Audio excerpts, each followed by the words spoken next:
Banding PSM diterima hukuman iuran 3 bulan. Banding manajemen PSM Makassar atas sanksi Yuran Fernandes diterima oleh Komite Banding Komding PSSI. Hukuman Yuran Fernandes yang awalnya dilarang beraktivitas 12 bulan di kompetisi Indonesia turun menjadi 3 bulan.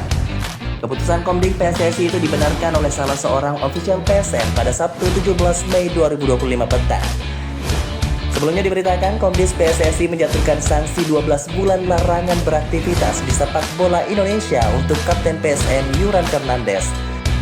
Pemberitahuan sanksi tersebut diterima manajemen PSM Makassar Jumat 9 Mei sore jelang laga home pekan 32 Liga 1 2024-2025 melawan Malut United FC.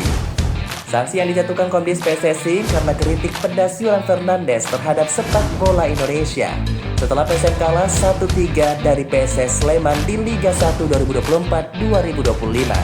Saat unggahan kritikannya di media sosial viral, ia pun telah menulis lagi klarifikasi mengenai pernyataannya tersebut dan kemudian menjalani sidang oleh Komdis PSSI.